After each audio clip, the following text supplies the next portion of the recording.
you know, the funny and weird food combination type of thing, like when there's nothing, and baked beans and pasta I've seen, but not spaghetti. But anyway, the same thing. But a quick update on life.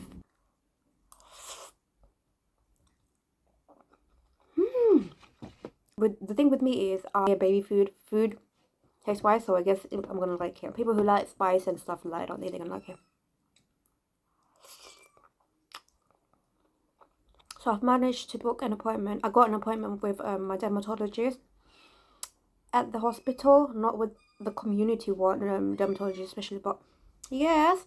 So anyways, I've got it on tomorrow, Saturday, the day after tomorrow. I'll try and vlog. Consider like my saltiness, my food. I've got some issue going on in my house, my flat. So waiting to get floated. To get some work done in the house, in the flat. The landlord has to.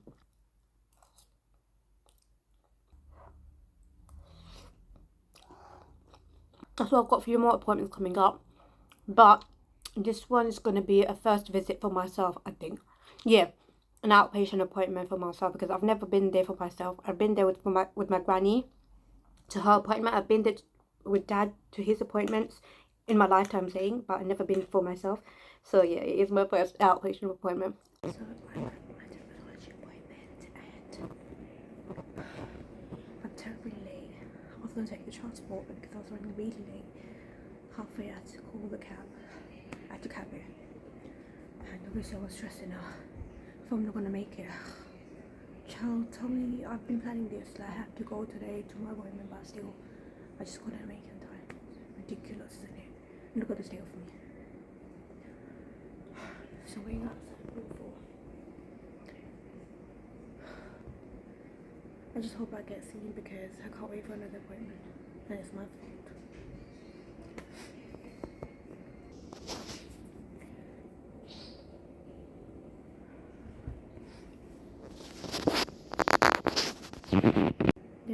This is the thing with me. When I have more than one things to do in a day, or let's just say in a row, I get overwhelmed, and just literally, I'm having some issues with that as well. Basically, I'm such an idiot. I should have booked in for the 3:40 instead of 2:20, 3:20.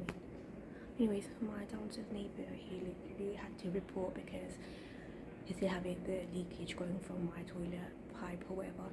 So that still has been hasn't been solved, and I keep getting called from the landlord, but they literally not being helpful at all. All they be saying is that they're gonna send someone to look at it. Rob, you've done that maybe billion times and nothing has worked out. Your plumber even confuses you guys. So to get that sorted.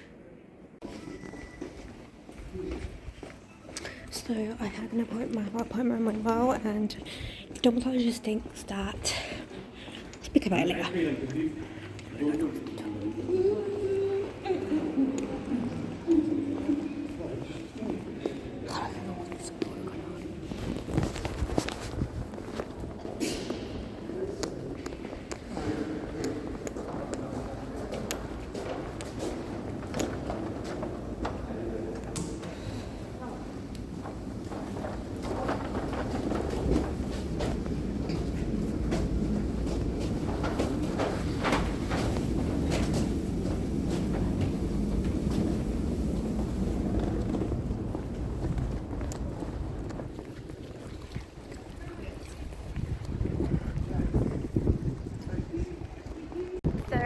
Done with my appointment, got home, and it's been a day.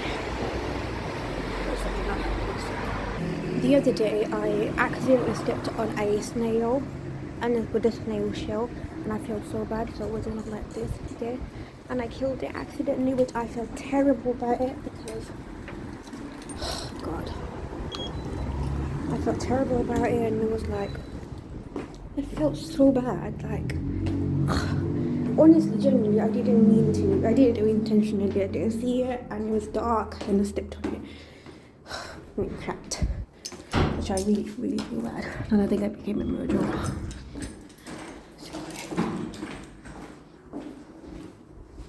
Oh, my new hat. Thanks to Dad.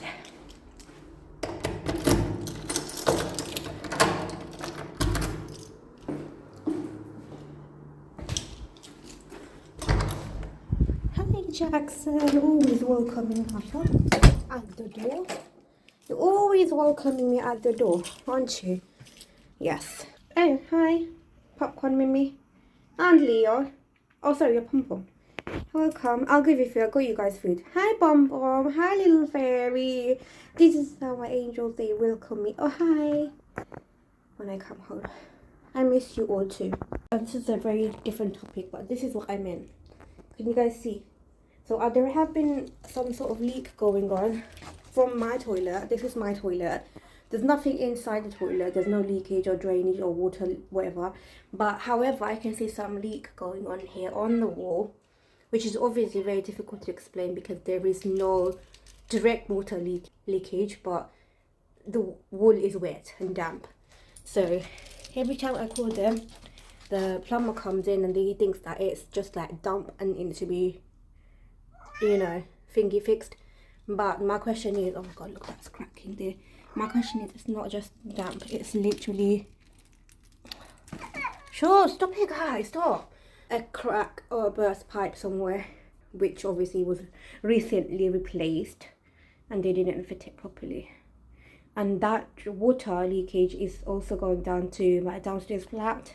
Gentleman downstairs, he keeps coming up my flat and he keeps telling me that literally I'm very much like, I don't know what to say. All I can do is report, and I have been reporting, and I think I have called in plumbers, contractors, like probably more than 20 times now, 25 times.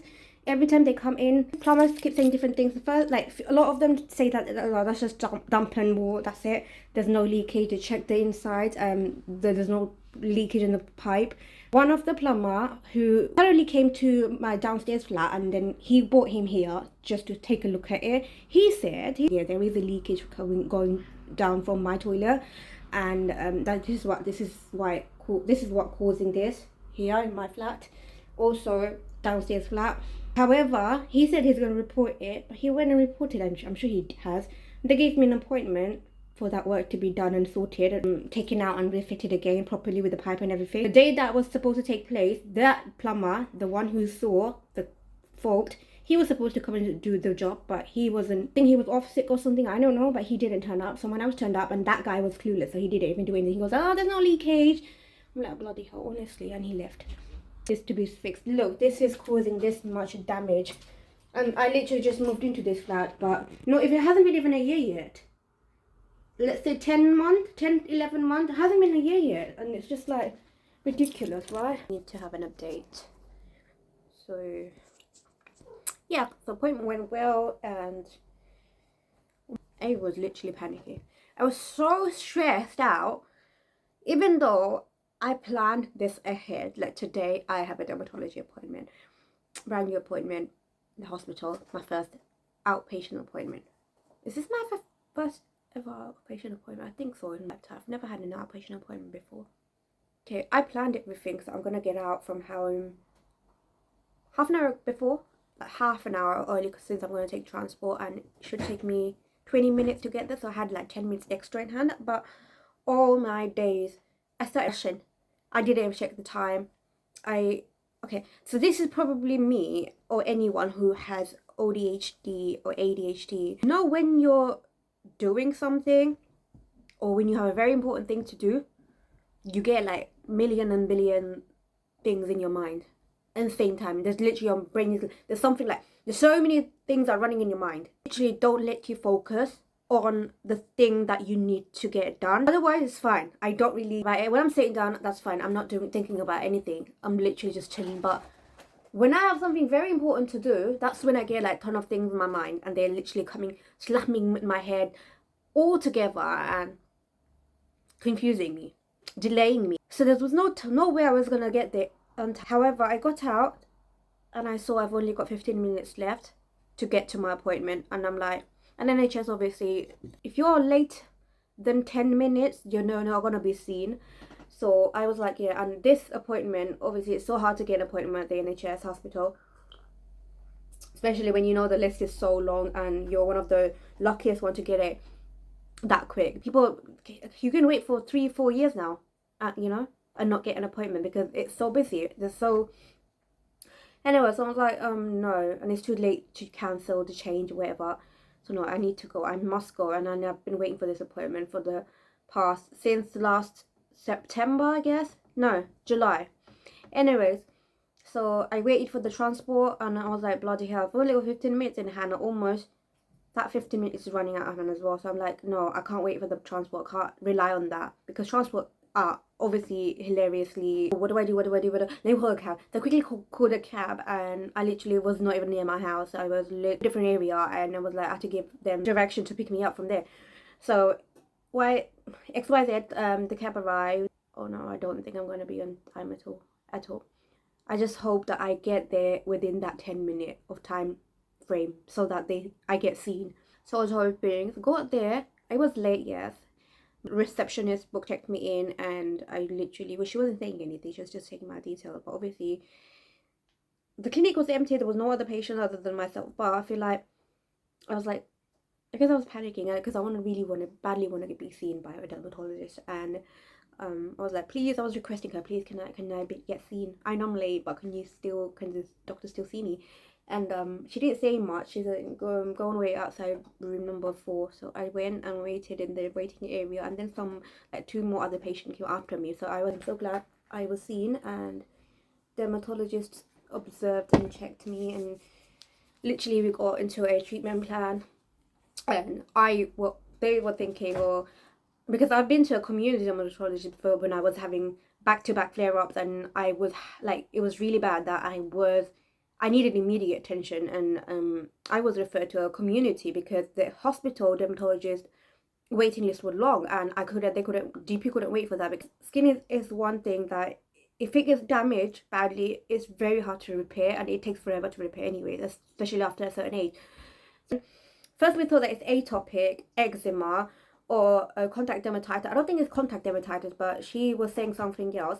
However, she wasn't sure. She said that she needs second opinion to get it confirmed. So anyway, this is the second opinion. This is the second dermatologist in the hospital. Mainly, she's more knowledgeable. She did say it and waited and exactly. So we got into a treatment plan, and at the moment, she told me to use the steroid that I'm been using, but she goes that to make it a routine rather than using it whenever I get active flare-ups. Use it twice a week, so at night time. So I'm going to use that. So there's a different one for face because I do get flare-ups here. Whenever I get flare-up here, it's my forehead that gets affected, and I get weeping eczema, kind of like whipping tiny small bumps, which you feel like you just want to pop them because there's like water build. But obviously it's better not to touch it, but you can't resist because it's so itchy, you have to stretch it. So anyways, she said to me that to use Protopic, the one I've been using on my face. And she did tell me that to shower less. That's obviously a bit funny, but yeah. Because obviously when your skin is damaged, dry, it's better to use less water, and type of water, like basically it can't be hot, it can't be cold, it has to be a very like lukewarm. So it's just like, she did say that, yeah, use less shower. That's another thing, but we're hoping that it gets better. However, scars are going to take some longer to go away because scarring is scarring, but at least the inflammation, the flare up should reduce. So I'm just hoping on that. So that's literally my skin treatment plan at the moment, hoping for the best really. And I've got a few more things going on, like I need to get my that leakage sorted because that is affecting the whole building. I feel